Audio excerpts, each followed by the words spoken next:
안녕하세요. 서초교회 최재성 목사입니다. 그들이 나온 바 본향을 생각할더라면 돌아갈 기회가 있을으니와 그들이 이제는 더 나은 본향을 사모하니 곧 하늘에 있는 것이라. 이러므로 하나님이 그들의 하나님이라 일컬음 받으심을 부끄러워하지 아니하시고 그들을 위하여 한 성을 예비하셨느니라. 하나님의 은혜 평강이 CBS 시청자 여러분들과 함께하기를 주님의 이름으로 축복합니다. 여러분 혹시 성경 다음으로 가장 많이 읽힌 책이 무엇인지 아십니까? 그렇습니다. 존 버년의 철로 역정이라고 합니다. 신앙인의 가정이라고 한다면 책꽂이 한두 권 정도는 다 꽂혀 있을 것이라고 생각합니다. 철로 역정은 기독교 고전 중에 고전이에요. 저는 3년 전에 철로 역정을 성도님들과 나누었으면 하는 바람이 있었습니다. 주일 사부 예배 시 몇 번 정도 진행하다가 코로나 팬데믹 상황이 되어서 부득이 더 진행할 수가 없게 되었습니다. 그리고 엔데믹이 선포될 즈음에 2023년 첫 주일부터 철로 역정을 주제로 주일 설교를 하기 시작했습니다. 필그림 2000을 2023년 교회 슬로건으로 걸고 지금까지 달려오고 있습니다. 철로 역정으로 말씀을 나누기 시작하자 많은 성도님들이 다시 철로 역정 책을 꺼내어서 읽기 시작했다고 했습니다. 그리고 우리 교회 2층 갤러리를 철로 역정의 여정을 작게나마 만들고 가이드를 몇 분 세워서 순례를 진행했습니다. 필그림 2000으로 슬로건을 정한 것은 우리 교우들과 지역 주민 2000명 이상이 순례에 동참했으면 좋겠다고 하는 작은 소망에서 비롯되었습니다. 그렇게 생각해요. 그 자신의 열정과 그 집념으로 이룬 어떤 음악성을 하나님한테 온전히 드리는 마음으로 항상 연주를 하신다는 걸 그분을 통해서 봤고요. 그리고 그분 또한 우리 서초교회에 어울릴 만큼 굉장히 순수하신 분이세요. 제가 보기에는 그렇습니다. 그래서 김광훈 집사님께서 이거를 손수 꾸몄고 전시했다는 얘기를 듣고 굉장히 놀랐어요. 왜냐하면 이거는 혼자 힘으로 할 수 없다고 저는 생각을 했었거든요. 이 과정을 전시하고 이렇게 모든 사람이 볼 수 있게 만든다는 것은 음악인으로서 그게 과연 가능할까? 그런 생각을 했었거든요. 근데 그분이 음악뿐 아니라 그림에도 조예가 깊으셔서 화가로서도 활동을 하신다고 들었거든요. 그래서 나중에 좀 이해가 됐어요. 그분이 이거를 손수 꾸미셨다는 거는 믿음의 어떤 예술성을 더하는 그런 전시가 되겠구나, 그렇게 생각을 하게 됐죠. 그 바람을 담아 주제곡 필그림 2000 노래를 만들기 시작했습니다. 예배 임례성으로 오늘날 부르고 있죠. 주님 날 부르사 죄 용서하셨네. 주님 날 부르사 주 백성 삼았네. 주님 날 부르사 예배자 되라네. 주님 날 부르사 순례자 되라네. 유혹과 시험이 내 앞을 막아도 주님의 손길이 나를 도우시네. 환난과 아픔이 내 앞을 막아도 주님의 능력이 나를 도우시네. 이 필그림 2000이 우리의 그 신앙 여정을 나타낸 그런 순례의 여정이잖아요. 그래서 그 여정에 그 맞는 가사가 정말 찬양을 할 때마다 너무 우리의 그 가슴에 와닿는 그런 가사라서 은혜를 많이 받습니다. 저희 크리스찬들은 정말 믿지 않는 사람들이 보기에는 다 죄인이라고 하면 이상하게 생각하지만 저희는 정말 하나님 앞에서 죄인 아닌 사람이 없잖아요. 근데 그런 죄인들을 우리 불러주셨고 저희들을 순례자의 반열에 세워주셨다는 그 가사가 너무나 와닿았습니다. 철로 역정의 저자 존 버년의 삶을 살펴보면 무척 흥미로운 점을 발견할 수가 있습니다. 존 버년은 가난한 땜장의 맏아들로 태어났습니다. 어린 시절 그는 부정과 반항, 방탕한 생활을 일삼았습니다. 그의 입에서는 욕과 거짓말, 저주, 심지어 하나님을 모독하는 말을 서슴없이 내뱉었던 사람이었습니다. 또 한밤중에 교회 종탑에 올라가 종을 쳐서 모든 사람을 깨우기도 하고, 한마디로 말하면 그는 주님과 상관없는 삶을 살았던 사람이었습니다. 그러나 그 역시도 마음 한켠에는 죽음과 지옥에 대한 두려움이 그를 짓누르고 있었습니다. 그러나 그의 방탕한 삶을 종지부를 찍고 새로운 사람으로 거듭날 수 있는 계기가 된 두 개의 축복의 만남이 있었습니다. 먼저 존 버년이 20살이 되었을 때에 그의 시선을 사로잡은 메리라고 하는 아름다운 여인이 있었습니다. 그는 그녀에게 잘 보이기 위해서 믿음 좋은 청년인 척 그녀에게 접근했으며 결국 그의 바람대로 메리와 결혼하게 됩니다. 그녀 역시 가난한 가정이었기 때문에 지창금으로 책 2권을 들고 왔는데 천국을 향한 평신도의 길과 경건의 실천이란 책이었습니다. 메리는 틈틈이 존 버년에게 이 책을 읽어주었다고 합니다. 그녀의 헌신으로 인해서 존 버년은 점차 신앙의 눈이 뜨이기 시작합니다.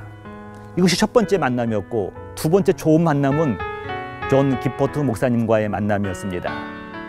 메리가 열병으로 죽은 후에 그는 방황도 했지만 그의 영혼을 다시 흔들어 깨운 사람이 바로 존 기포트 목사님이셨습니다. 그의 설교를 딱 한 번 들었을 뿐인데 그 말씀을 통해서 그는 지금까지 짓누르고 있었던 모든 죄짐이 한순간에 사라지는 것을 경험하게 됩니다. 존 기포드 목사님에게 세례를 받고 그와 동역하며 평신도 사역의 길을 걸었습니다. 당시 국교회에는 자격 없는 자가 설교를 할 수 없도록 금했습니다. 그러나 그는 아랑곳하지 않고 복음을 전하다가 10년여 동안 옥살이를 하게 됩니다. 그러나 옥살이를 하는 것이 결코 그에게 낭비가 아니었습니다.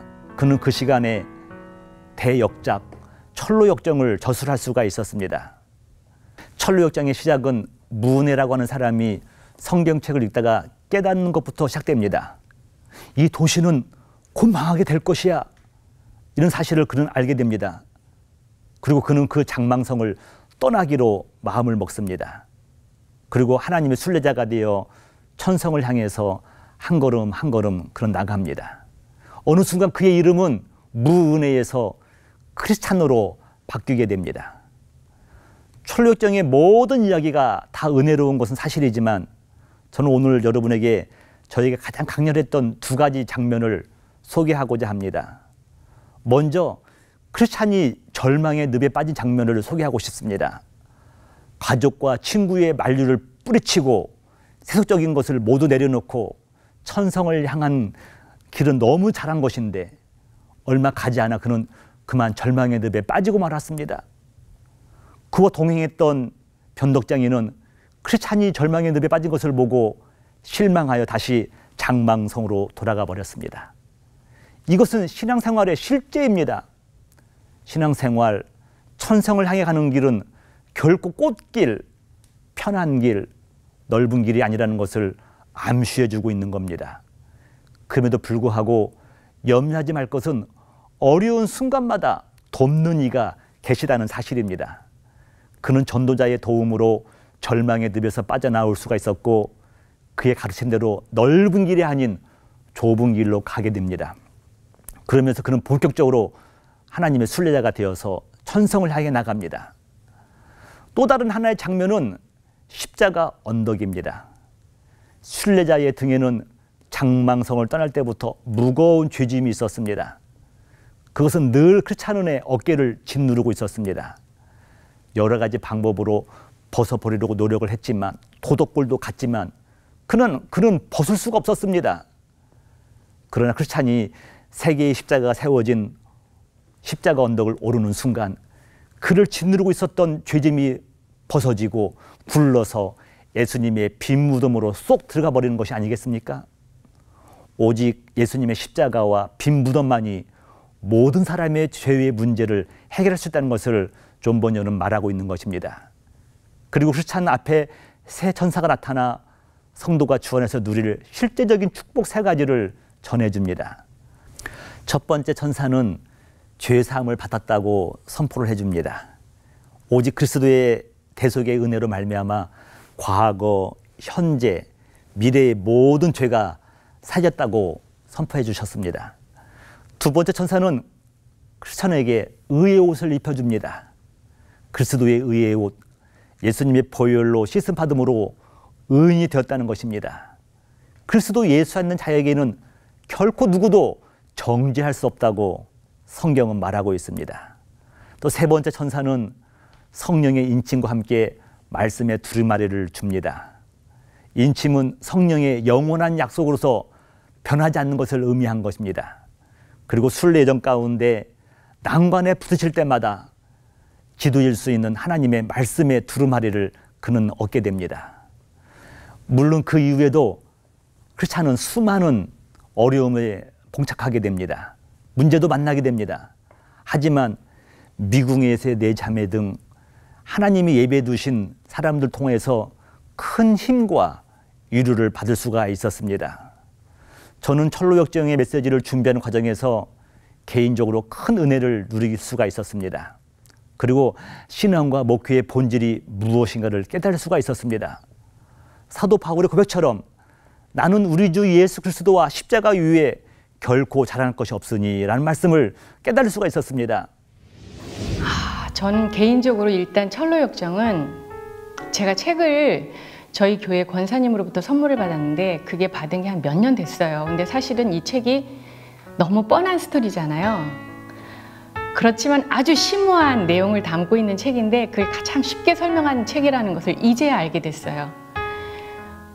그래서 이 책을 통해서 제가 가장 저에게 많은 변화가 있었다면 천국에 대한 소망이에요.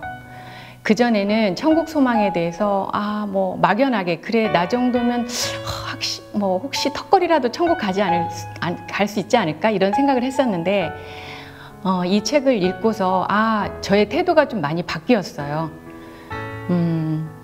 크리스찬이 처음에 어떻게 성경을 읽고 하나님과 분리되어 있다는 게 사망이고 죄라는 걸 깨달았을까 그 자체가 너무 놀라웠고요. 그리고 가족과 이웃을 떠나서 자신의 삶을 순례의 삶을 적극적으로 걸어서 그 다음에 좁은 길을 계속해서 나아가서 천성문까지 이르렀다는 것 자체는 천국이라는 것은 소극적으로 현실 도피나 회피가 아닌 하루하루를 적극적으로 그리고 하나님이 주신 소망을 붙잡고 그리고 중간중간에 나타난 어떤 전도자나 그리고 귀한 친구나 그런 사람들의 얘기를 듣고 도움을 받으면서 천국에 이를 수 있다는 것을 알게 되었을 때 천국은 그래 나에게 적극적으로 삶을 살아갈 때 매일매일 승리할 때 그때 천성문에 이룰 수 있겠구나 그걸 알게 됐습니다.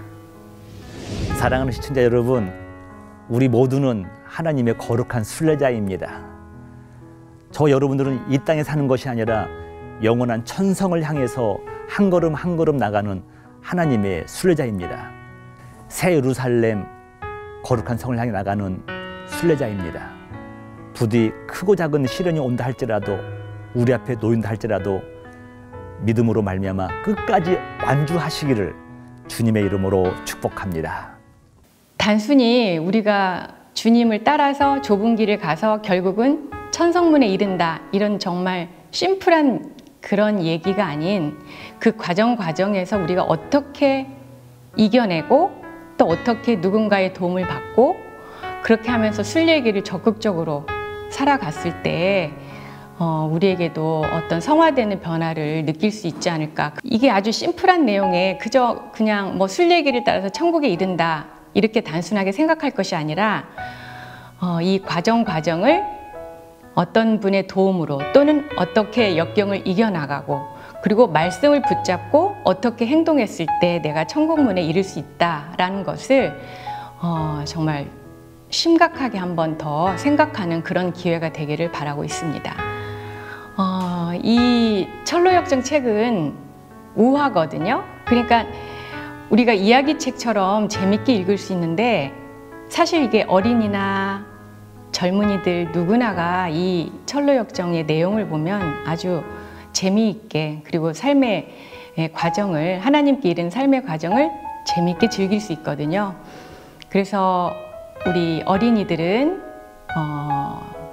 여러 가지 재미난 곳곳에 이렇게 놓여있는 사건이나 그리고 이야기들, 만남 이런 것들을 한번 와서 즐길 수 있을 것이고요. 젊은이들은 또한 자기가 처해 있는 여러 가지 고난이 있을 거예요. 정말 삶을 살아가기에 얼마나 요즘 어렵고 경쟁사회고 팍팍한데 이 크리스찬의 과정들을 보면서 내가 여기서 주저앉거나 회피하지 말고 한번 제대로 주님 말씀 붙잡고 이 역경을 이겨내보자. 그런 자신감을 가질 수 있을 거니까 저는 젊은이들에게도 이 철로역정 갤러리는 아주 좋은 도움이 될 거라고 생각합니다.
나를 도우시네 환난과